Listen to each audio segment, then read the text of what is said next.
You're listening to an Airwave Media Podcast. Just a quick reminder for everyone, the Arts Madness tournament will begin in March when listeners will vote for their favorite artists in a series of head-to-head matchups. I have the brackets linked in the show notes, along with a form where you can predict the winner for a chance to earn a prize. Remember, I'll be using my ad money for the month of February for prizes. So the more you listen, the more I can give away this spring. Feel like who art Ed? Try to slice it. Who art it? Mr. Wood art Ed me. Good. Either way, it's ambiguous. It works on so many levels. I know. That's off to a great start. Welcome to Who Arted, where we explore visual arts in an audio medium. I'm your host, Kyle Wood, and today we're going to be looking at Raphael. Raphael was one of the more famous Renaissance artists. He was born March 28th, 1483. His father was a court painter for the Duke of the city of Urbino, which is in central Italy. Now, hearing that his father was a court painter, I don't think this next bit will come as a huge shock to anybody. As a child, Raphael learned a bit from his father, but his mom died when he was just 8, and his father died when he was 11, leaving Raphael an orphan. From what I've read, his legal guardian was technically an uncle, but Raphael had already shown a great talent for the arts and went to work as an apprentice. When he wasn't apprenticing, he seemed to have stayed with his stepmother, apparently keeping his father's workshop going. Now, for a little background here, first of all, a child at 11 running a workshop seems unimaginable to us today, but you have to remember, childhood was essentially a 20th century invention. There were no labor laws back then. People got into the workforce as, teenagers, even a little bit younger. But as far as like the apprenticeships and the workshops, artists were essentially seen as skilled laborers. It was a trade that people learned through apprenticeships. The big name artists we hear about would run a workshop where younger aspiring artists would work to learn the trade. The quote-unquote master artist would teach skills to the apprentices, and the apprentices would do a lot of the drudge work, helping to create the pieces. Raphael learned the business of running a workshop from an early age, and from what I gather, he built up quite the business for himself, directing about 50 people under him at the height of his career. That is significantly larger than even the biggest artists of the day. From what I've seen, it may have been one of the biggest artists' workshops of that time period. Now, on the topic of developing as an artist and going from talented child to legend of art history, Raphael apprenticed under different artists. He also traveled around to different parts of Italy, taking inspiration and learning techniques wherever he could. One early influence was an artist, Perugino.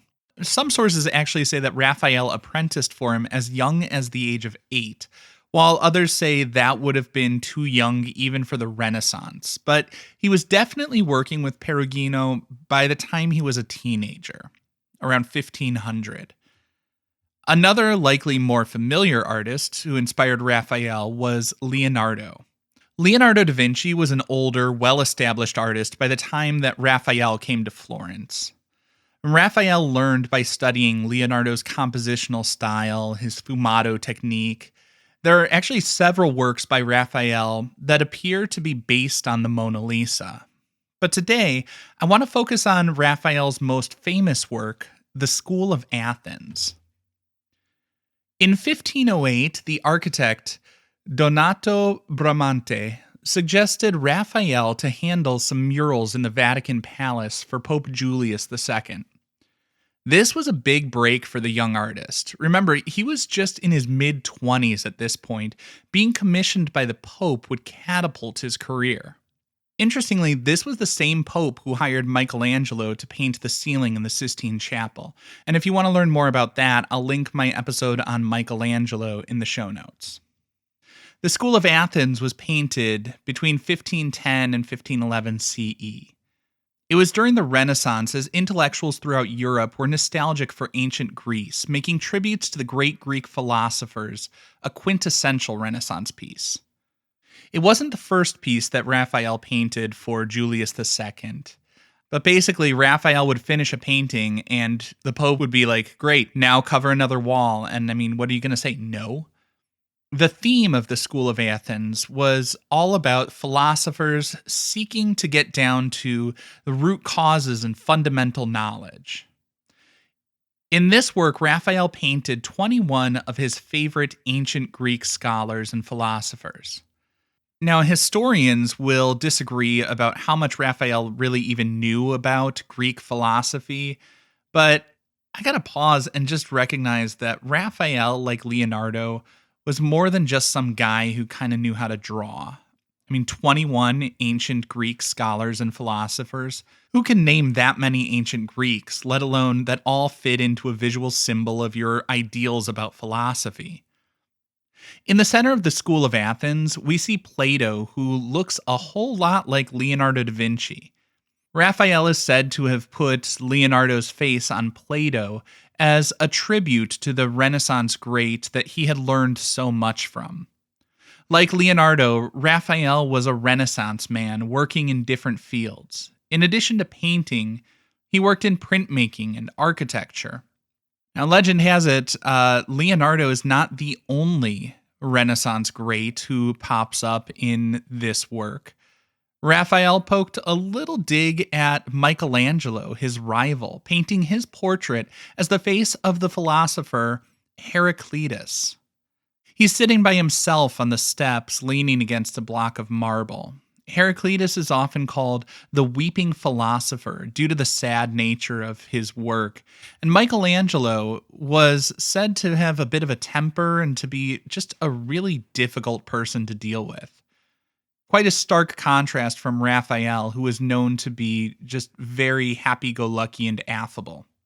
Now, with all the different figures in the work, the central two are Aristotle and Plato, which is convenient because they're the only two ancient Greek philosophers I know anything about, and I'm guessing most of the world would say the same. Aristotle's the older figure, with gray hair, and Plato, his student, is depicted as noticeably younger. The two of them seem to be engaged in a discussion. It's hard to tell exactly what they're talking about, but based on the hand gestures, I would assume Aristotle is signaling for Plato to look up, or suggesting he's number one as his index finger is extended vertically. Plato has his hand out in the air in front of him. I can only assume as though to gesture, suggesting someone or something was about waist high. Now, addition to the philosophers, we can see statues of Greek gods in the background.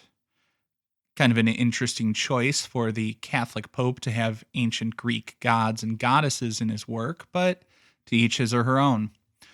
One of them is Apollo, the Greek god of light and music holding a lyre, which is a small harp. The other is Athena, the Greek goddess of wisdom, to symbolize an obvious connection to everything else in the piece. The more you look, the more you discover. It's truly an astonishing composition, even setting aside the philosophy and the symbolism. Raphael demonstrated tremendous mastery of linear perspective in this work. It feels like a window into another world.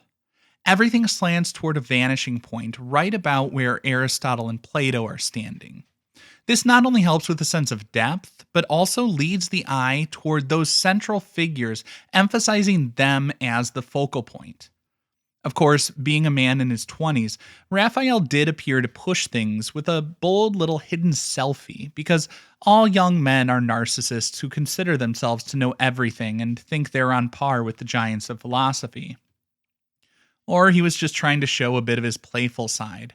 Either way, he's in the group with Ptolemy, Euclid, and Zoroaster. While the three of them seem thoroughly engaged in their conversation, Raphael peeks out at the viewer. It's the 16th century equivalent of breaking the fourth wall, like when Jim from The Office would look directly into the camera. All of this to say that maybe even those old dudes from boring art history courses were actually humans with a little bit of a playful side. Now, if you want to learn more about some of those old dudes and the stories that make up art history, check the links in the show notes.